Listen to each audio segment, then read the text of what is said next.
कुछ लोग होते हैं जो अपनी किस्मत खुद लिखते हैं, लेकिन कुछ ऐसे भी होते हैं जो पूरे देश की तकदीर बदल देते हैं।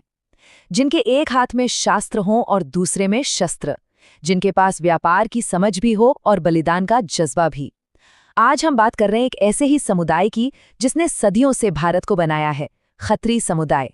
ये सिर्फ एक लाइन नहीं है, ये इस समुदाय की पूरी कहानी बयां करती है। सोचिए, एक तरफ आध्यात्मिक गुरु तो दूसरी तरफ महान योद्धा। तो चलिए इस शानदार सफर में और गहराई से उतरते हैं। तो हमारी कहानी शुरू होती है खत्री पहचान की बिल्कुल प्राचीन जड़ों से। आखिर ये शब्द आया कहाँ से? देखिए, खत्री शब्द सीधे सीधे संस्कृत के क्षत्रिय शब्द से निकला है। इतिहासकारों का मानना है कि इनकी जड़ें प्राचीन भारत के सप्त सिंधु यानी आज के पंजाब और सिंध के इलाके से जुड़ी हैं। मतलब ये सिर्फ एक नाम नहीं है, ये एक पूरा का पूरा वंश है। और यहीं पर खत्री समुदाय की सबसे अनोखी बात सामने आती है, उनकी योद्धा व्यापारी वाली पहचान। मतलब उन्होंने तलवार चलाना कभी नहीं छोड़ा, लेकिन साथ ही साथ कलम और बही खाते को भी अपना सबसे बड़ा हथियार बना लिया।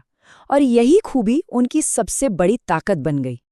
अब कहानी का रुख थोड़ा मोड़ते हैं। चलिए खत्री समुदाय के आध्यात्मिक पहलू को देखते हैं और ये जानते हैं कि सिख धर्म की नींव रखने में उनकी कितनी बड़ी भूमिका रही है।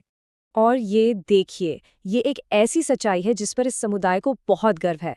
सिख धर्म के सभी, जी हाँ, सभी 10 गुरु खत्री वंश से ही थे। गुरु नानक देव जी से लेकर गुरु गोबिंद सिंह जी तक ये एक ऐसी आध्यात्मिक विरासत है जो आज भी कायम है। गुरु नानक देव जी ने दुनिया को इंसानियत और बराबरी का एक नया रास्ता दिखाया। और फिर देखिए, 10वें गुरु गुरु गोबिंद सिंह जी ने खालसा पंथ की स्थापना करके पूरे समुदाय को संत सिपाही बना दिया। इन गुरुओं ने खत्री समुदाय को एक बिल्कुल नई आध्यात्मिक और क्रांतिकारी दिशा दी। तो अध्यात्म के बाद अब बात करते हैं शौर्य की। देखते हैं कि जब बात मैदाने जंग की आई तो खत्रियों ने अपना लोहा कैसे मनवाया। सिर्फ धर्म में ही नहीं, रणभूमि में भी खत्रियों की दहाड़ गूंजती थी।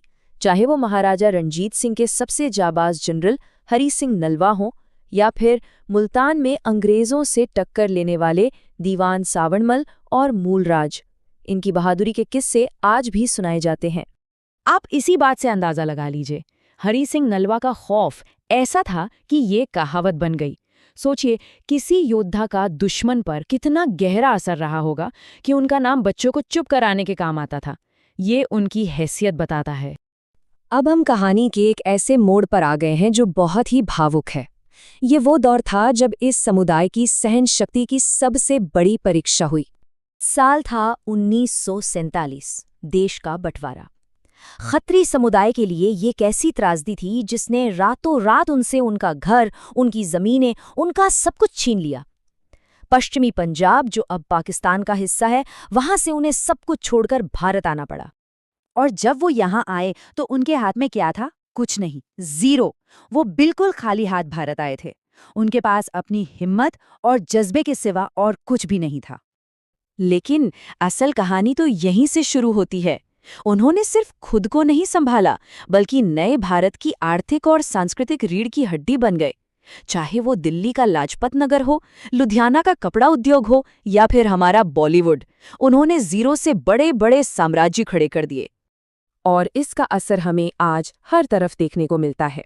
Yash Chopra, doctor Manmohan Singh, I.K. गुजराल, कपूर परिवार, खन्ना परिवार, ये कुछ ही नाम हैं। राजनीति, कला और बिजनेस में इस समुदाय का योगदान बहुत बड़ा है। तो अब सवाल उठता है कि वो कौन सी चीज थी, वो कौन सा जज्बा था जिसने इस समुदाय को हर मुश्किल से बाहर निकाला। चलिए अब उस मानसिकता को समझते हैं। खत्री होना सिर्फ एक सरनेम नहीं है, ये एक माइंडसेट है, एक सोच है।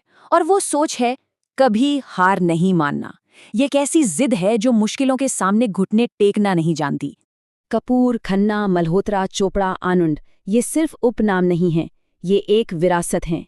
ये उस सोच की निशानी है जिसने एक समुदाय को राख से उठकर एक देश को बनाने में मदद की। उन्होंने तलवार से इस देश की रक्षा की और अपने व्यापार से इसे बनाया। ये कहानी हमें याद दिलाती है कि हालात चाहे कितने भी बुरे क्यों न हों, इंसानी जज्बा कुछ भी हासिल कर सकता है। और ये कहानी एक सवाल भी छोड़ जाती है कि कोई भी इंसान अपनी विरासत में आखिर क्या छोड़कर जाता है।